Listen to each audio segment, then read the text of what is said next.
మధ్య నిజామాబాద్లో మేము సంక్రాంతికి వస్తున్నాం ఈవెంట్ చేయడం జరిగింది. అది నిజామాబాద్ పట్టణంలో ఫస్ట్ టైం. ఇంతకుముందు ఎప్పుడు మన దగ్గర సినిమా ఈవెంట్స్ పెద్దగా జరగవు. అప్పుడు ఒకసారి ఫిదా సక్సెస్ మీట్ ఒకటిసారి పెట్టాము. మళ్ళీ సంక్రాంతికి వస్తున్నాం చేసాం. అంటే ఆ నిజామాబాద్తో నాకున్న అనుబంధం అలాంటిది. నిజామాబాద్ జిల్లా వాసిగా అక్కడ ఈ సినిమా ఈవెంట్ చేయాలని చేయడం జరిగింది.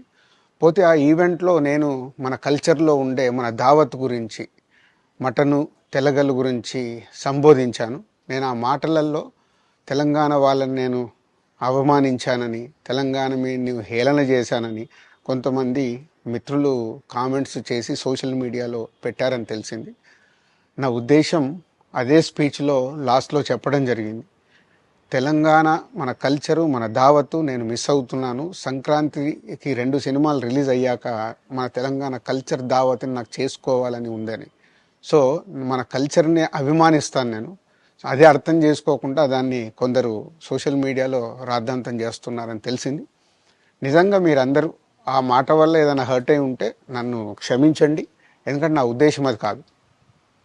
ఎందుకు చెప్తున్నానంటే, నేను నిజామాబాద్ జిల్లా బాన్సువాడలో ఫిదా అనే సినిమా షూటింగ్ చేసి ప్రపంచవ్యాప్తంగా ఆ ఫిదా సినిమా ఎంత అప్లాజ్ వచ్చింది, భానుమతి క్యారెక్టర్కి, మన తెలంగాణలో ఉండే కల్చర్కి, ఆ సినిమా ఎంత ఒక ఫ్యామిలీ ఎమోషన్స్కి ఎంత విలువ ఇస్తామనేది చెప్పడం జరిగింది ఆ సినిమాలో. అది ప్రపంచవ్యాప్తంగా ఫిదా సినిమా ఎంత పెద్ద హిట్ అయిందో మీ అందరికీ తెలుసు.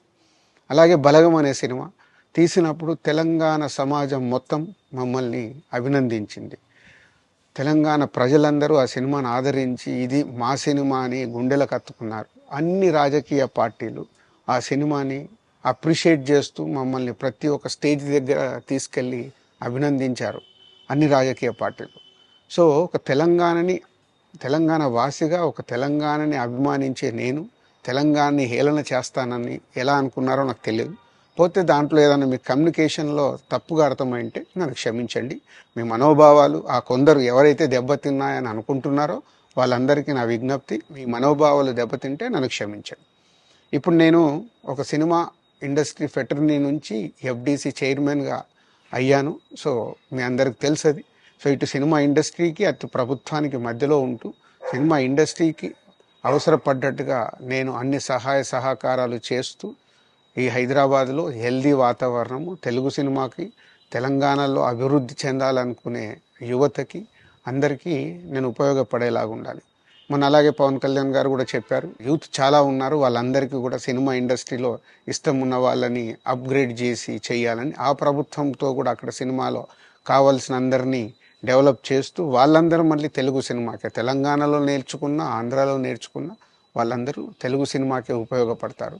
సో అందరికీ, తెలంగాణలో ఉండే అన్ని రాజకీయ పార్టీలకి నా విజ్ఞప్తి, నన్ను రాజకీయాల్లోకి లాగకండి. అలాగే ఎఫ్డిసి అనేది కూడా సినిమాకి ఉపయోగపడేలాంటి అభివృద్ధి పనుల గురించి అవే చేస్తాను తప్పితే అది రాజకీయాలకు సంబంధించింది కాదు. ఎఫ్డిసి కానీ నేను కానీ సినిమాలకే ఉపయోగపడతాము. ఇది అన్ని రాజకీయ పార్టీలు అర్థం చేసుకొని ఫర్దర్గా నన్ను ఇలాంటి అవసరం లేని వీటిలోకి లాగకూడదు అని మీ అందరికీ, అన్ని రాజకీయ పార్టీలకు నా విజ్ఞప్తి.